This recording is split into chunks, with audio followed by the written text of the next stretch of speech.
नमस्कार, मी अरुण गोडबोले. आपण बघता माझ्या चॅनल अरुण गोडबोले. 60 नंतरची अंधयात्रा ही मालिका आपण चालू आहे. त्यातला आज हा 23वा भाग.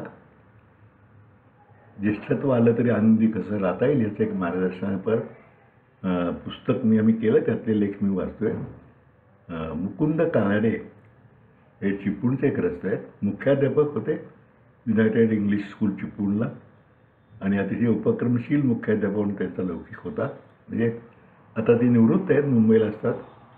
महाराष्ट्र राज्याचा एक आदर्श शिक्षक पुरस्कारही त्यांना मिळाला होता आणि अनेक शिबिरातून चर्चासत्रातून त्यांनी मार्गदर्शनही केले. विद्यार्थ्यांना केले, ज्येष्ठांना केले, तरुणांना केले, सगळ्यांनाच केले. माझे मित्र किर्लोस्करवाडीचे वसंत आपटे त्यांनी यांचं नाव मला सुचवलं आणि मधून त्यांच्याकडनं मी मुद्दाम लेख मागून घेतला होता. तो हा लेख, श्रेष्ठत्व की ज्येष्ठत्व, प्रेयस की श्रेयस. श्रेष्ठत्व की ज्येष्ठत्व, प्रेयस की श्रेयस या विषयावर लिहिण्यापूर्वी या विषयाला पोषक अशी थोडीशी आकडेवारी देतो. आकडेवारी थोडी जुनी आहे, पण आता यावेळी त्यात वाढच झाली असणार म्हणून विचारार्थ ठेवतो. एकटेपणा अनुभवणारे आणि भावनिक आधार शोधणारे सर्वाधिक ज्येष्ठ नागरिक हैदराबादमध्ये आहेत. त्यांचं प्रमाण आहे 89%, मुंबईत 70%, बंगळुरात 46%. म्हणजे ज्येष्ठ नागरिकांचं पर्सेंटेज आहे. ज्येष्ठ नागरिकांचे अन्यायाचे प्रमाण गेल्या 3 वर्षात वाढले असून त्यात मुली सुना ही घरचीच मंडळी आघाडीवर आहे. 63% वृद्धांना सुनांच्याकडून, म्हणजे ज्यांना त्रास होतो त्यांच्याबद्दली आकडेवारी आहे. 63.4% वृद्धांना सुनांच्याकडून आणि 44% वृद्धांना मुलांच्याकडून छळ असल्याच्या तक्रारी अधिकृत नोंदल्या गेल्या. देशातील 22% ज्येष्ठ नागरिक विविध प्रकारच्या छळांचे शिकार होत आहे असा पोलिसांचा रिपोर्ट आहे. देशातील 66% ज्येष्ठ नागरिक आर्थिक पारतंत्र्य असून त्यापैकी 85% ज्येष्ठ नागरिकांना औषधोपचाराच्या खर्चासाठी सुद्धा कुणा कुणावर अवलंबून राहावे लागते. अशा ज्येष्ठ नागरिकांची सर्वाधिक म्हणजे 86% संख्या अहमदाबाद असून 79% मुंबईत आहे. म्हणजे ज्यांना आर्थिक अडचणी औषधोपचारा करत होत्या अशांची. मुलांच्या सोबत राहणाऱ्या ज्येष्ठ नागरिकांची संख्या मुंबईत सर्वाधिक असून ती 86% आहे.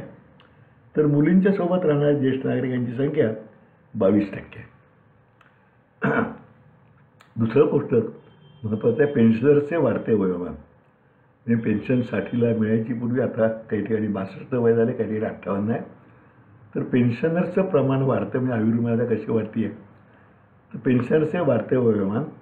महाराष्ट्र राज्यात एकूण पेन्शनधारक 5,83,258 आहेत. ही 3-4 वर्ष 5-6 वर्षापूर्वीची आकडेवारी आहे, पण तरी हेच प्रमाण राहिलं असणार आहे.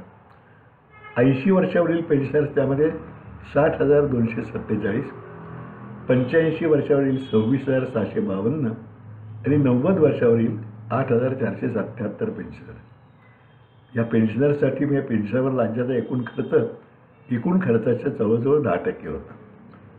आता हे वर 80, 85, 90चे पेन्शनर आपण पाहिले, पण उर्वरित 73% पेन्शनर्स 59-80 या वयोगटातले आहेत.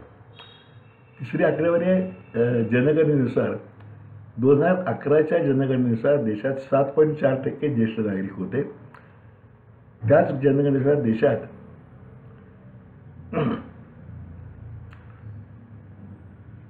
2021च्या जनगणनेनुसार त्या 7.4% होते. नंतर त्याचं पर्सेंटेज आहे 10.4 कोटी. त्यात 5.30 कोटी महिला आणि 5.10 कोटी पुरुष होते. 2021पर्यंत ज्येष्ठ नागरिकांचं पर्सेंटेज 10.7% जाईल असा अंदाज आहे. म्हणजे देशाची लोकसंख्या वाढेल आणि ज्येष्ठांची संख्याही वाढेल. आजचं सरासरी आयुर्मान भारतातलं 73च्या जवळपास आहे. ते दरवर्षी 4 महिने वाढते. म्हणजे अजून 5 वर्षांनी दरवर्षी ते 1 वर्षाने वाढेल. 2000 साली ज्यांचे आयुर्मान 40-45 दरम्यान असेल ते सहज 100 वर्षे, तर 30-35 दरम्यान असलेले 120 वर्षे जगतील असा एक अंदाज आहे. कारण वैद्यकीय क्षेत्रात प्रगतीची घोडदौड सुरू आहे. वृद्धांचा छळ कुणाकुणाकडून कशा पर्सेंटेज होतो याचा एक आकडेवारी उपलब्ध आहे. उच्च समाजामध्ये 37% एकूण जो छळ त्या ज्येष्ठांचा होतो त्यापैकी 37% लोकांचा उच्च समाजामध्ये, मध्यम समाजामध्ये 28% लोकांचा, कनिष्ठ समाजामध्ये 15% लोकांचा. एकूण छळ जे होतात वृद्धांचे त्यामध्ये सुनेकडून 21%, जावयांच्याकडून 5%, मुलीकडून 4%, तर मुलाकडून 6%. ही सगळी आकडेवारी जी आहे ना ती भारताच्या स्टॅटिस्टिकल डिपार्टमेंटमध्ये आलेली आहे. जगामध्ये वृद्धांची टक्केवारी 90 साली 9.3% होती, 1990. नंतर 2000 साली 9.9% झाली आणि 2050 साली ती 20% होईल असा अंदाज आहे.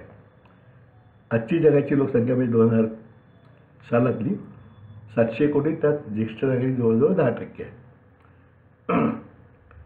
भारतात 0 ते 14 वर्षे व 60 वर्षाचा वयोगट हा अवलंबी गट म्हणून ओळखला जातो.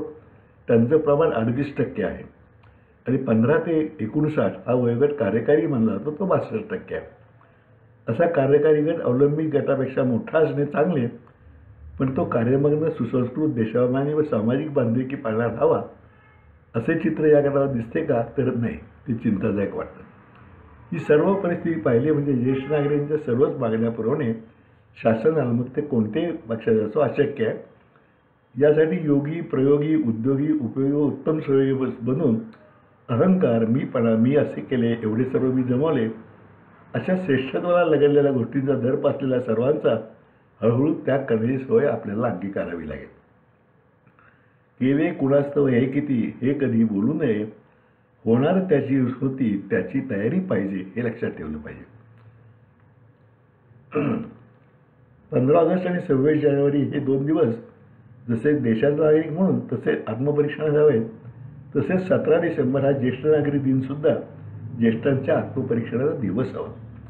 मी माझ्या सुखासाठी किती मागण्या केल्या, म्हणजे अगदी सरकारपासून मुलांच्यापर्यंत. यापेक्षा मी देणारा किती बनलो आणि वाढत्याबरोबर देण्यातून मिळाला आनंद कसा आणि किती घेतला याचे आपण निरीक्षण करणे गरजेचे आहे. नातं म्हणजे भावनांच्या नाजूक धाग्यांनी बद्ध असलेले जीव.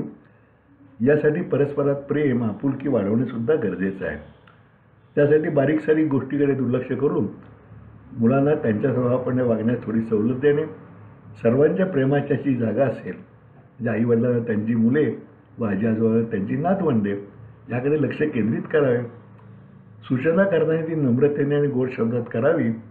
आणि सर्वात जास्त महत्त्वाची गोष्ट म्हणजे मी स्वतः जितका माझ्यासाठी आहे असे वाटेल त्याहीपेक्षा जास्त मी दुसऱ्यासाठी आहे असे वाटणे व ती जाणीव ठेवून वागणे ही होय. ज्येष्ठ नागरिकांनी 3 महत्त्वाचे दस्तऐवज योग्य वेळी करून ठेवावे ते असे: 1. नेत्रदान, त्वचादान, अवयवदान, देहदान यासाठी आवश्यक ते फॉर्म भरून योग्य व्यक्ती संस्थेकडे देणे. 2. आपण आपल्या प्रकृतीसंबंधी निर्णय घेण्याच्या परिस्थितीत नसलो तर आपल्यावर कोणत्या मर्यादेपर्यंत उपचार करावेत, कोणते उपचार करूच नयेत व त्यासाठी केले आर्थिक तरतूद या संबंधातील इच्छापत्र करून ठेवावे. आणि 3. आपल्या मालमत्तेच्या संदर्भातील इच्छापत्र, मृत्यूपत्र म्हणजेच विल वेळीच करून ठेवावे. थोडक्यात म्हणजे थोडं कवितेच्या भाषेत सांगतो. मला वाटते ज्येष्ठ होनी वृक्षाची छाया व्हावे, मला वाटते ज्येष्ठ होनी श्रेष्ठत्वाला हटवावे, मला वाटते ज्येष्ठ होनी निवृत्तीला बळ द्यावे, मला वाटते ज्येष्ठ होनी कुटुंबाला फुलवावे, मला वाटते ज्येष्ठ होनी तरुणाईला सुखवावे, मला वाटते ज्येष्ठ होनी नातवंडांना रिझवावे, मला वाटते ज्येष्ठ होनी विनम्र संयमित व्हावे, मला वाटते ज्येष्ठ होनी काळाशीही जुळवावे, मला वाटते ज्येष्ठ होनी प्रेयस हळूहळू सोडावे, मला वाटते ज्येष्ठ होनी श्रेयसाला पकडावे, मला वाटते ज्येष्ठ होनी व्यस्त राहुनी मस्त जगावे, मला वाटते ज्येष्ठ होनी व्यस्त राहुनी मस्त जगावे, मला वाटते ज्येष्ठ होनी सुस्त त्रस्ततेला हकलावे, मला वाटते ज्येष्ठ होनी व्यस्त राहुनी मस्त जगावे आणि सुस्त त्रस्ततेला हकलावे. हा लेख आहे, वेगळ्या पद्धतीचा आहे, थोडी आकडेवारी मुद्दाम त्यांनी दिलेली आहे. आपल्याला सुद्धा ही आकडेवारी लक्षात घेणं आवश्यक आहे असं मला वाटतं. आणि ते थांबूया. उद्या नवीन लेख, नवीन विचार. तोपर्यंत नमस्कार.